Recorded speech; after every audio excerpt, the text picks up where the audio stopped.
حضرت صفیہ رضی اللہ تعالیٰ عنہا حضور صلی اللہ تعالیٰ علیہ وسلم کی بارگاہ میں جب آئیں، دیکھیں حضور عدل کیسے کرتے تھے بیویوں کے ساتھ۔ یہ خاندان تھا بنی اسرائیل کا، یہودیوں کا، حضرت موسیٰ علیہ السلام سے جو چلا ہے وہ خاندان تھا۔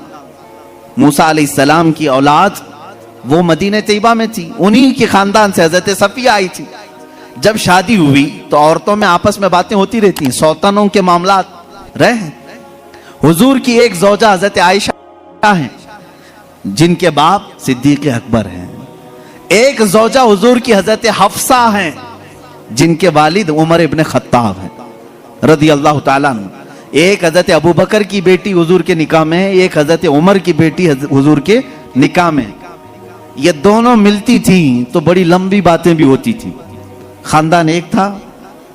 ان کے بیچ میں حضرت صفیہ آ گئی، الگ خاندان کی، یہودی خاندان سے آئی تھی لیکن حضور کے نکاح میں آئی تھی۔ حضرت صفیہ کو دونوں چھیڑنے لگی، کیا کہہ کر کے کہا کہ صفیہ ہوئی بن اختب ہے نا تیرا باپ، یعنی یہودیوں کے ایک قبیلے کا سردار ہے۔ حضرت عائشہ کہتی ہے میرے باپ تو صدیق اکبر ہیں، حضرت حفصہ کہتی ہے میرے باپ تو عمر ابن خطاب ہیں جن کی نیکیاں حضور نے اس طرح فضیلتیں بیان فرمائی۔ حضرت صفیہ کے دل میں تھوڑا سا وہ لگا کہ یہ دونوں اپنے اپنے باپ پر فخر کر رہی۔ حضور پاک کے حجرے میں آئیں، غمگین تھی۔ اللہ کے نبی صلی اللہ علیہ وسلم نے پوچھا صفیہ کیا معاملہ ہے؟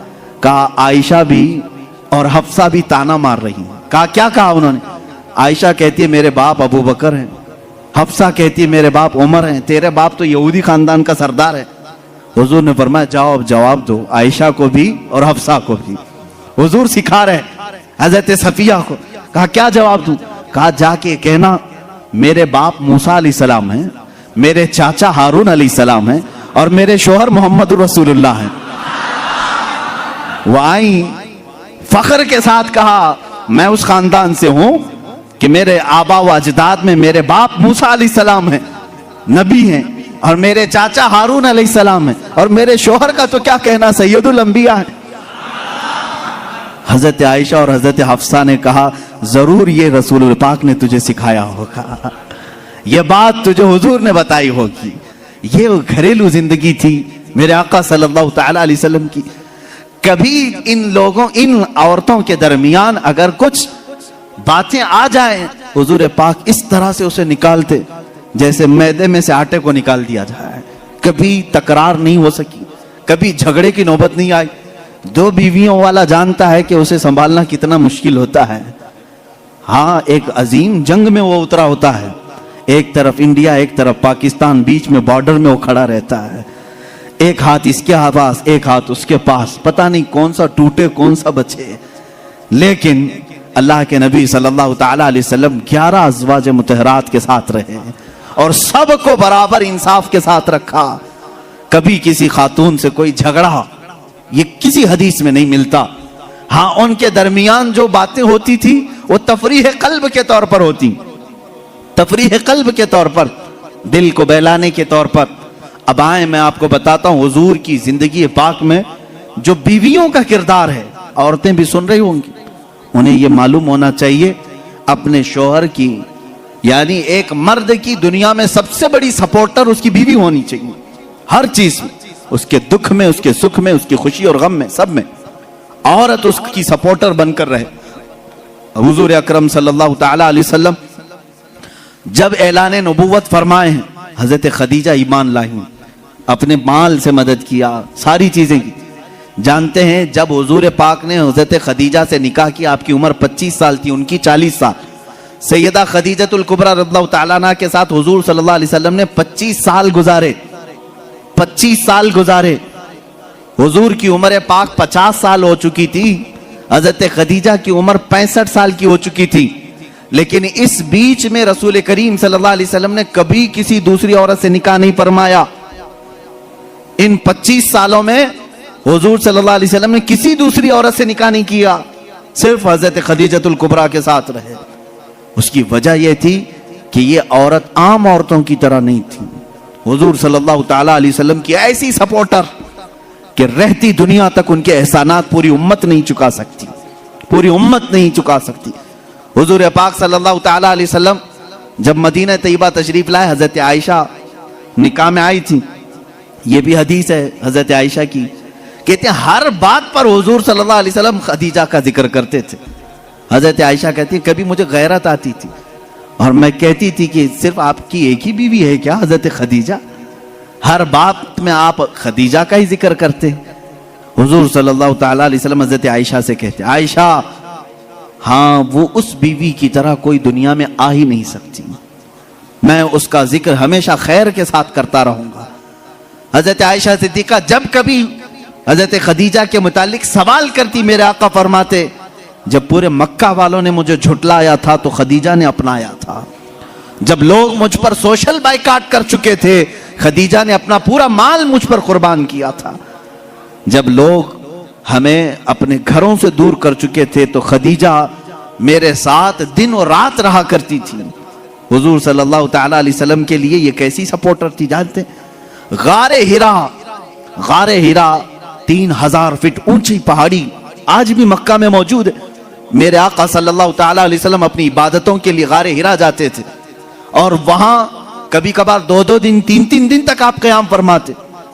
حضور پاک صلی اللہ تعالیٰ علیہ وسلم کے لیے حضرت خدیجہ اپنے گھر سے کھانا لے کر دن میں 2 مرتبہ کبھی 2 دن میں 3 مرتبہ اوپر چڑھ کر کے جایا کرتی. آج جو گئے ہیں عمرہ یا حج کے لیے جنہوں نے چڑھائی کی ہوگی انہیں معلوم ہے ایک بار چڑھ کے آنے کے بعد 8 دن سو جاتے ہیں لوگ، اتنی تکلیف ہوتی ہے.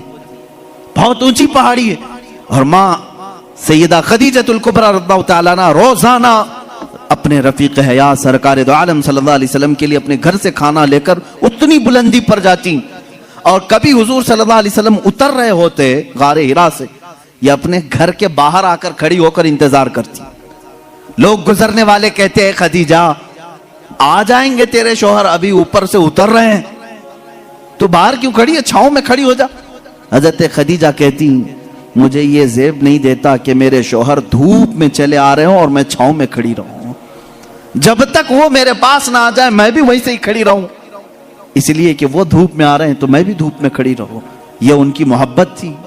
سیدہ خدیجۃ الکبریٰ رضی اللہ تعالیٰ عنہ آخری لمحات ہیں سیدہ خدیجۃ الکبریٰ رضی اللہ تعالیٰ عنہ کے.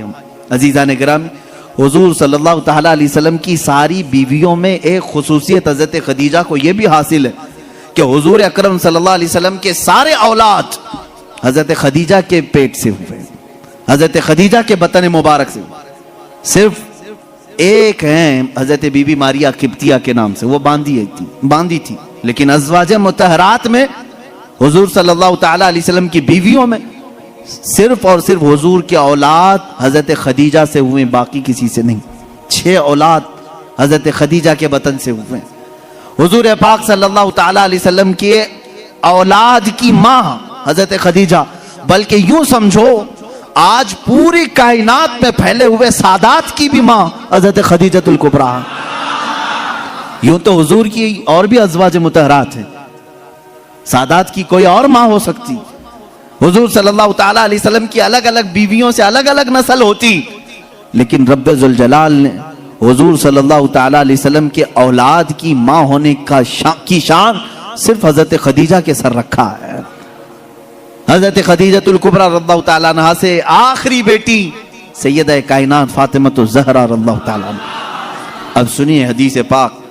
حضور پاک صلی اللہ تعالیٰ علیہ وسلم کی یہ رفیقہ حیات، اپنی زندگی کی شریک حیات، جنہوں نے اپنا سب کچھ حضور کے لیے لٹایا تھا، آخری وقت جب آیا حضرت فاطمہ کو بلاتی ہیں. حضور پاک صلی اللہ تعالیٰ علیہ وسلم اس وقت باہر تھے. حضرت فاطمہ سے کہتی ہیں خدیجہ رضی اللہ تعالیٰ عنہ، بیٹی مجھے لگتا ہے میرے آخری دن ہیں. حضرت فاطمہ رضی اللہ تعالیٰ عنہ کی عمر چھوٹی تھی اس وقت، اور کہتی کیا ہے، مجھے میری طبیعت کی فکر نہیں، فاطمہ میرے جانے کے بعد اپنے بابا کا خوب خیال کرنا. حضور صلی اللہ تعالیٰ علیہ وسلم کے متعلق وصیت کر رہی ہیں. حضرت فاطمہ سے کہہ رہی میں نے زندگی کے ہر لمحے یہ کوشش کرتی رہی کہ رسول پاک صلی اللہ تعالیٰ علیہ وسلم کے دل اقدس پر ایک ہلکی خراش بھی نہ آنے پائے. اے فاطمہ تم میں سے کوئی بھی اپنے باپ کے متعلق ایک ہلکی خراش آنے والا بھی معاملہ نہ کرنا. اس مرض کی وقت یہ وصیت کر رہی ہیں جس مرض میں آپ کی وفات ہوئی. حضرت خدیجہ رضی اللہ تعالیٰ عنہ اور دنیا کی مالدار خاتون تھیں, بڑی مالدار تھیں مکہ کی, لیکن جانتے ہیں آخر وقت وصیت کیا کر رہی؟ حضرت فاطمہ سے کہتی ہیں ابا جان سے جا کر یہ ایک بات میری کہہ دینا, اگر میری آنکھیں بند ہو گئیں تو صرف مجھے قبر میں اتارنے کے وقت وہ اپنا جبہ یا اپنی چادر مجھے دیتے ہیں, بس وہ اپنی چادر میں لپیٹ کر مجھے دفن کریں, اس کے علاوہ مجھے کوئی اور خواہش نہیں. یہ حضرت خدیجہ کی آخری وصیت تھی. حضور پاک صلی اللہ تعالی علیہ وسلم کی وہ رفیقہ حیات جنہوں نے زندگی میں حضور کے ہر قدم پر ساتھ دیا ہے, ہر قدم پر. جب یہ بات حضرت فاطمہ نے اپنے والد گرامی حضور صلی اللہ علیہ وسلم کے پاس آ کر کہا, جانتے ہو میرے آقا نے کیا کہا؟ حضرت خدیجہ رضی اللہ تعالیٰ عنہا کی وفات ہو چکی تھی اور ان کو دفن کیا گیا حضور کی چادر مبارک میں. حضور صلی اللہ علیہ وسلم نے خود اپنے ہاتھوں سے ان کو قبر میں اتارا. جنت المعلا مکہ کے قبرستان میں وہ آج بھی آرام فرمائے. حضرت فاطمہ نے کہا ابا اماں کی صرف یہ خواہش تھی, انہوں نے مجھ سے کہا تھا فاطمہ بابا سے کہہ دینا میرے آخری وقت اپنی چادر دے کر مجھے دفن کریں. میرے آقا کی آنکھوں سے بڑے بڑے آنسوؤں کے قطرے نکلے. حضور فرماتے ہیں فاطمہ گواہ ہو جا, خدیجہ نے مجھ سے صرف چادر مانگی, اگر وہ میرے جسم کی چمڑی مانگتی تو بھی میں اتار کے دیتا. اللہ کے رسول صلی اللہ علیہ وسلم نے فرمایا اگر میرا جلد وہ مانگتی, اگر میرے جسم سے وہ میری جلد مانگتی وہ بھی میں اسے اتار کر دیتا. حضور پاک صلی اللہ علیہ وسلم کی بے انتہا محبت تھی اس رفیق حیات کے ساتھ, حتیٰ کہ جس سال حضرت خدیجہ کی وفات ہوئی وہ پورے سال کا نام حضور نے عام الحزن رکھا, یہ غموں کا سال ہے. میرے آقا صلی اللہ علیہ وسلم بہت غمگین تھے آپ کی وفات پر. ایک لائف پارٹنر دنیا سے چلا جائے تو میرے عزیزو واقعی دل کا صدمہ ہے. یہ لوگ تو یہ سمجھتے ہیں بیوی کھیلنے کا نام ہے, بیوی صرف اور صرف مزے لینے کا نام ہے, ایک مشین کا نام ہے, اپنے گھروں کے کام کاج کرانے والی باندیوں کا نام ہے. ایسا نہیں ہے, بلکہ تمہارا اور اس کا جسم جب ملتا ہے تو یوں سمجھ لو اب جسم دو ہوں گے لیکن جان ایک ہو جاتی ہے. اور وہی حقیقی زندگی ہے. جن کی زندگیوں میں اس طرح کی محبت نہیں وہ جہنم بن جاتی ہے دنیا میں. شوہر چھوٹی چھوٹی بات پر عورت کے پیچھے لگا ہوا ہے, عورت چھوٹی چھوٹی بات پر مرد کے سر پر چڑھی ہوئی ہے. کون سی خاک زندگی گزار رہے ہو؟ رسول پاک صلی اللہ تعالی علیہ وسلم نے آسمانوں کی خبر دی, حضرت خدیجہ نے قبول کر لی. یہ اور بات ہے کہ وہ اللہ کے رسول تھے, ان کی ہر بات تسلیم کرنا ضروری, لیکن وہ ہمارے لیے نمونہ عمل بھی ہیں. اللہ نے قرآن میں ہمارے لیے فرمایا تمہارے لیے رسول کی زندگی سب سے بہترین نمونہ ہے, آئیڈیل ہے. عورتوں کو چاہیے کہ وہ ماں خدیجہ کے اخلاق کو سیکھیں, اپنے شوہر کے ساتھ کہاں کہاں کھڑا ہونا چاہیے, اور مردوں کو یہ چاہیے کہ اپنی بیویوں کی مواسات, ان کی غم کے متعلق ان کے حالات کی خبر گیری کیسے کیا جائے.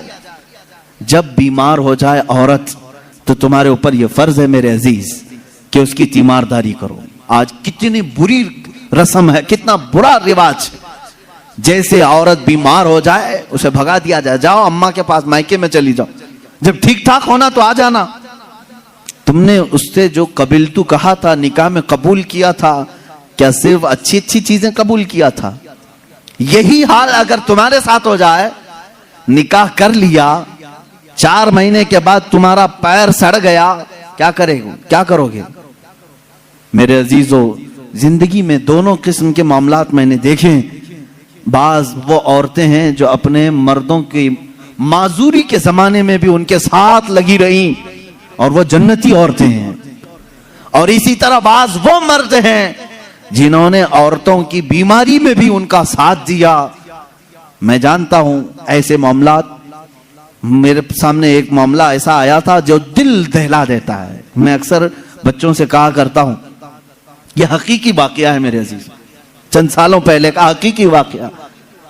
شوہر اور بیوی نئی نئی زندگی تھی, شادی کے بعد دونوں ایک دوسرے سے محبت کرتے تھے، لیکن اچانک بیوی کو ایک بیماری شروع ہو گئی، ایسی بیماری کے چہرے پر برے داغ آ گئے، بڑی بڑی پھنسیاں ہوتی، پھٹ جاتی اور زخم ہو رہا تھا، دیکھنے کی قابل نہیں رہ رہی۔ ایک دن شوہر باہر گیا، ایکسیڈنٹ ہو گیا، شوہر گیا ایکسیڈنٹ ہو گیا، اور اس کے بعد واپس آیا تو اس کی آنکھیں جا چکی تھی، نابینا ہو گیا، اس کو گھر لایا، خاتون اس کی تیمارداری کرتی رہی، عیادت کرتی رہی، صحیح ہو گیا لیکن پکڑ کر کے چلانا پڑتا تھا، لیکن بیوی کی بیماری ایسی تھی کہ دن بدن وہ گلتی جا رہی تھی، گھٹتی جا رہی تھی، اور وہ داغ بھی بڑھتے جا رہے تھے، لیکن اس کے لیے ایک خوشی یہ تھی کہ شوہر اسے دیکھ نہیں رہا ہے۔ عورتیں تو یہی چاہتی ہیں نا کہ اگر میری بدنما کوئی چیز ہو تو کم سے کم میرے مرد سے چھپی رہے، تو اسے ایک خوشی یہ تھی کہ شوہر دیکھ نہیں رہا ہے، آنکھیں جا چکی۔ اسی حالت میں اس کی تقریباً 2 سال یا 3 سال گزر گئے۔ 2-3 سال کے بعد عورت کو ڈاکٹروں نے کہا بھی تھا کہ یہ بڑے خطرناک مرض میں ہے، اس سے علاج مشکل ہے، اس کا علاج مشکل ہے۔ 3 سال یا قریب اتنے سالوں میں عورت کی وفات ہو گئی، عورت انتقال کر گئی، اور لوگوں نے جنازہ اٹھایا، دفن کیا۔ مرد جو تھا بڑا غمگین کہ ہاتھ پکڑ کر روزانہ اٹھاتی تھی، چلاتی تھی، پھراتی تھی، کھلاتی تھی، سب کچھ۔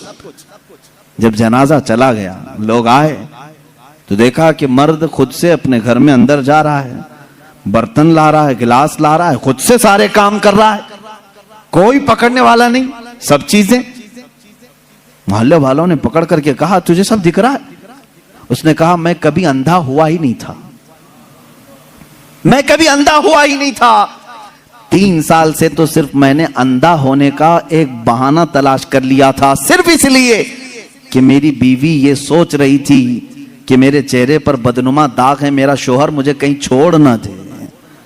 میں نے اس کی فیلنگ کو برقرار رکھنے کے لیے اندھے ہونے کا ناٹک کیا تھا، اور وہ اس دنیا سے خوشی خوشی گئی ہے۔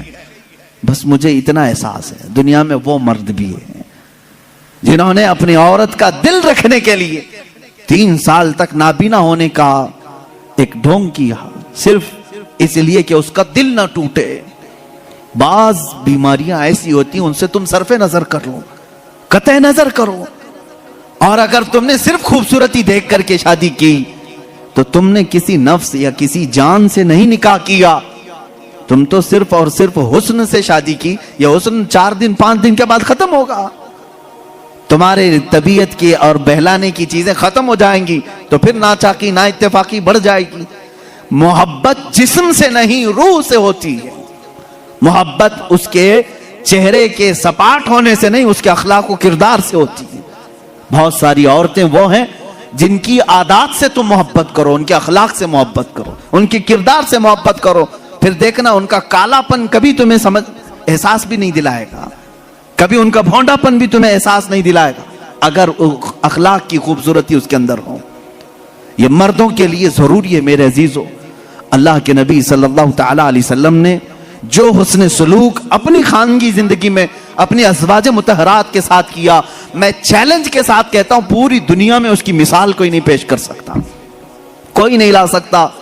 رسول پاک صلی اللہ تعالی علیہ وسلم نے اپنی ہر زوجہ کے ساتھ جو حسن سلوک فرمایا، یہاں تک کہ اللہ تعالیٰ نے آیتیں نازل فرمائی قرآن میں ازواج مطہرات کے آداب کے لیے، وَإِذَا سَأَلْتُمُوهُنَّ مَتَاعًا فَاسْأَلُوهُنَّ مِنْ وَرَاءِ حِجَابٍ، اے لوگوں جب کبھی تم رسول کی بیویوں سے کوئی چیز مانگنے جاؤ گے پردے کے پیچھے کھڑے رہنا، حضور کی عورتوں کے بالکل مقابل آنا جائز نہیں، جبکہ وہ پوری امت کی مائیں ہیں۔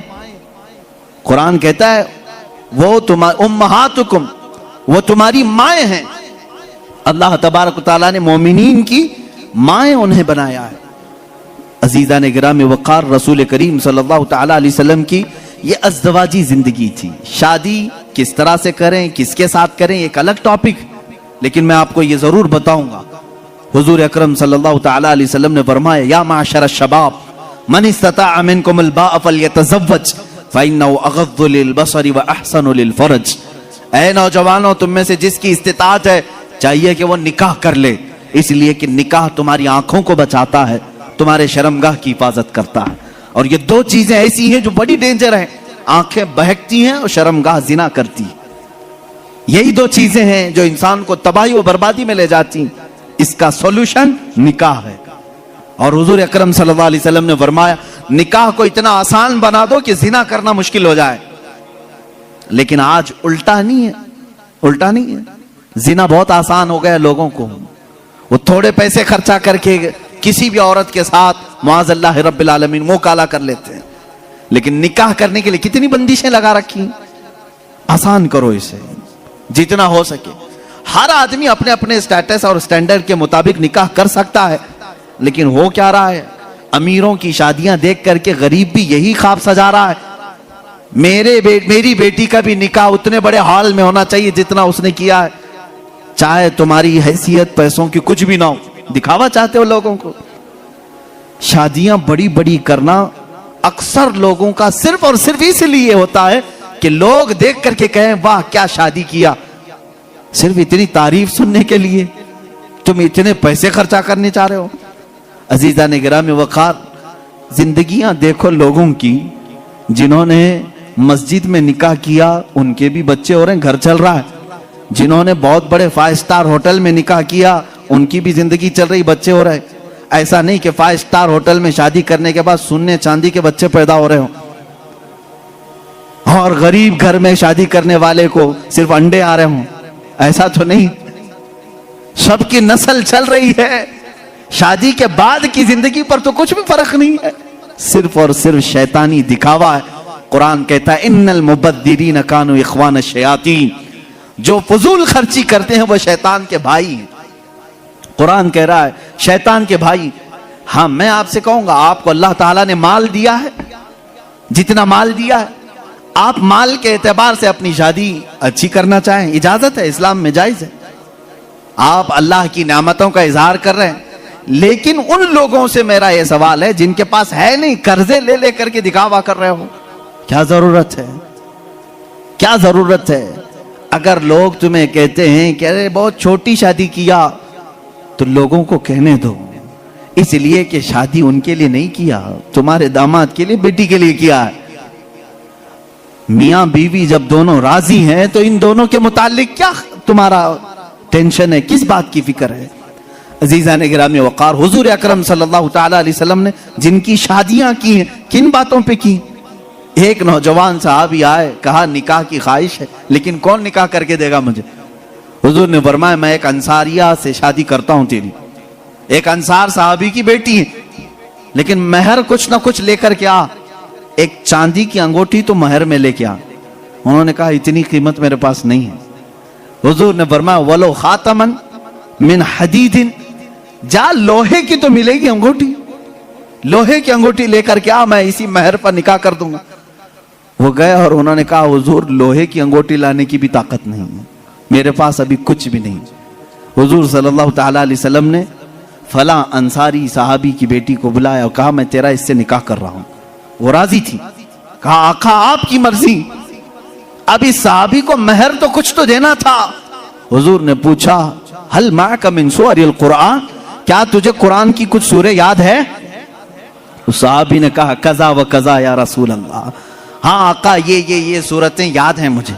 حضور نے فرمایا جا یہ تیری دلہن کو وہ سورتیں یاد کرا، یہی تیرا مہر ہے. قرآن پاک کی سورتیں اسے پڑھا، اسے یاد کرا، یہ تیرا مہر ہے. اس سے زیادہ آسان نکاح کس کا ہوا ہوگا؟ یہ نکاح میرے آقا صلی اللہ تعالی علیہ وسلم نے امت کو تعلیم دی. عزیزان گرامی وقار، نوجوان کو یہ چاہیے کہ حضور صلی اللہ تعالی علیہ وسلم کے اخلاق پر اگر وہ چلنا چاہے تو میرے نبی سے پوچھے آقا سب سے زیادہ برکت کون سے نکاح میں ہے؟ حضور نے فرمایا ان اعظم النکاح برکتن ایسرہ مؤنتن او کما قال رسول اللہ صلی اللہ علیہ وسلم. میرے آقا صلی اللہ تعالی علیہ وسلم کی حدیث ہے، فرماتے ہیں سب سے زیادہ اس نکاح میں برکت ہوگی جس نکاح میں خرچہ کم کیا گیا ہو. حضور پاک صلی اللہ علیہ وسلم نے فرمایا اب اس کا مطلب کنجوسی نہیں، بخالت نہیں، جس کی جتنی حیثیت ہے اس اعتبار سے کرے، اپنی حیثیت سے زیادہ ٹانگ میں نہ پھیلائے، اور اللہ تعالیٰ نے نعمتیں دی ہے تو بخالت بھی نہ کرے، غربا اور مساکین کو خوب کھلائے۔